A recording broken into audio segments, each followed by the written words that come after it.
You are standing in a parking structure in Brighton Beach. The man across from you is deciding something. You can tell by the way he isn't talking. He's deciding whether you're useful or a problem. You don't speak Russian. You don't know anyone here. But you know what they do. And you came anyway. That was your first decision. It won't be your last. They call them Byki, bulls, muscle. The bottom of the structure, but still inside it. For the first few months, this is what you are. You stand where you're told. You ride in the back seat. You collect from men who owe money to people you've never met. You don't ask what the money is for. That's the first rule, though no one tells you it's a rule. $500 a week, sometimes $1,000, all cash. A phone number that picks up at 3 a.m. if something goes wrong. You feel for the first time like you are protected. One evening, a man can't pay. Not yet, he says. Next week, he says. The man next to you doesn't wait for next week. You watch what happens. It is faster than you imagined. More casual. You don't look away. That surprises you most. That you don't look away. You are in now.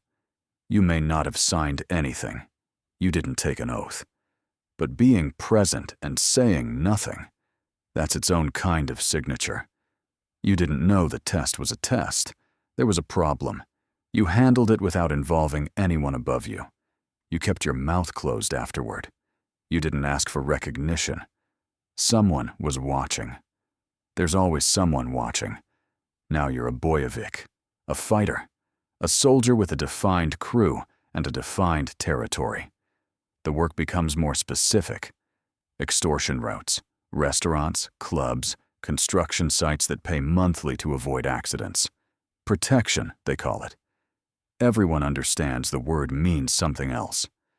Small fraud operations, identity schemes, staged insurance claims, VAT fraud, through shell companies registered in countries you've never visited. You have a crew now. 5 men, who answer to you, who you answer for. A mentor, older, careful, always slightly amused, who actually speaks to you directly. Somewhere, a file exists with your description. A federal task force has a board with photographs. Yours is one of them. You don't know this yet. Avtoritet, authority.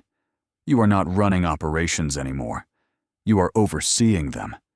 Your name carries weight in rooms you've never entered. You manage a brigade now. 10 to 50 men depending on the season, the city, the contracts available. Here's what most people don't understand about the Bratva. It is not a pyramid. There is no single boss at the top issuing orders to 100 men below. It is a collection of semi-independent brigades. Each Avtoritet is effectively a CEO with his own organization, his own revenue streams, his own risk calculation. You collaborate with other brigades. You share intelligence. You occasionally share territory. But you are not subordinate to them. You rarely touch anything directly. Your hands stay clean because there are men between you and the work. You own a car dealership, a small import company, a restaurant that breaks even on paper and profits quietly off the books. The money runs clean. That's what matters. Your lifestyle is now visible. You live in a good building. You drive the right cars. You travel. Tax authorities notice men who live this way without declared income. They are patient. More patient than you might expect. Stop. This is the moment to understand what you're actually inside. The Bratva is not like the structures you've seen in films. There is no godfather, no national commission, no charter. It runs on something older. The Vorovskoy Mir, the thieves' world. A parallel society with its own courts, its own laws, its own punishment system.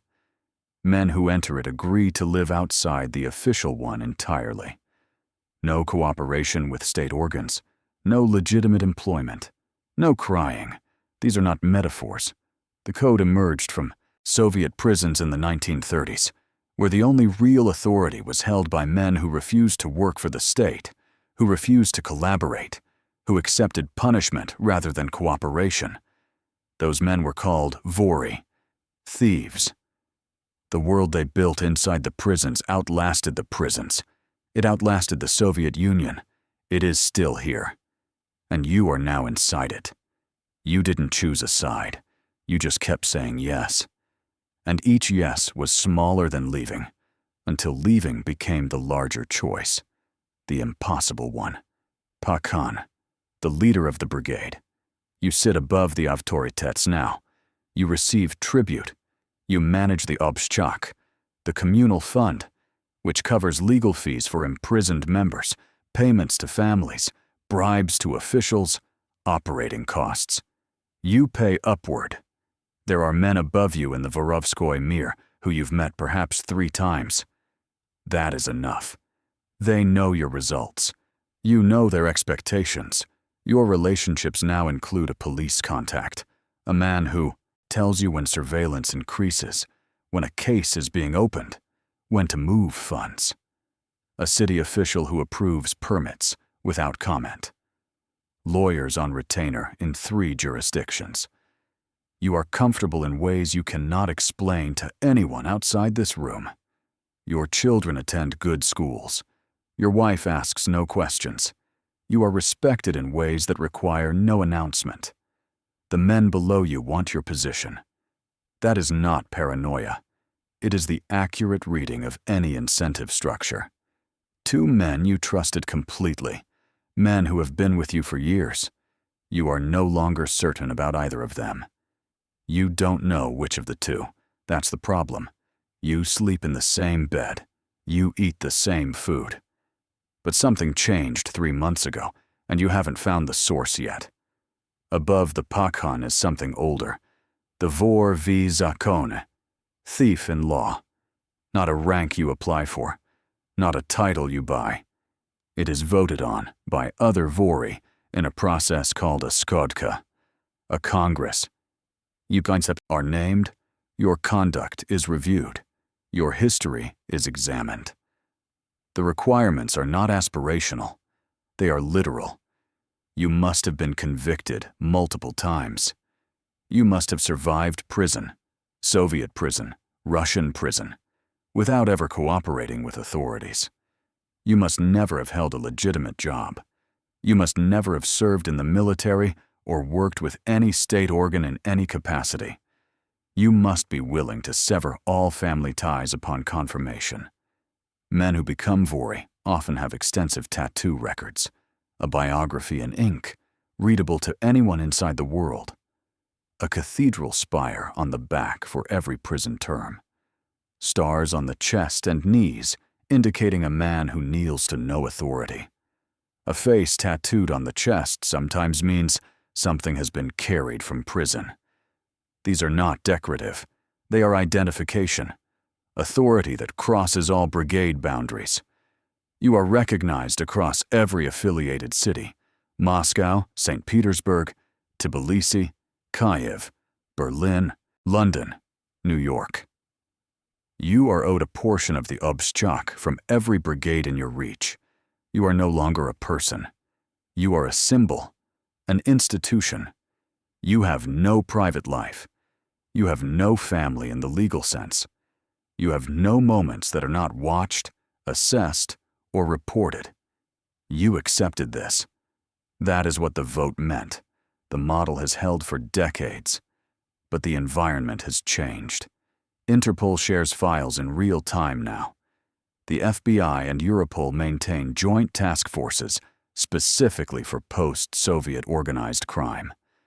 The financial tools that made the Bratva powerful in the 90s, the rapid movement of money through shell structures, are the same tools that leave records. And records wait. The collapse rarely comes from outside. That's the thing no one tells you. It comes from inside. Someone becomes afraid. A trusted man, a man who has been inside as long as you have, gets indicted personally, gets shown photographs, gets told what his cooperation is worth. He weighs the calculation. You would have done the same. The indictment names you fourth in a 24-count filing. The assets freeze before you know the case has been opened.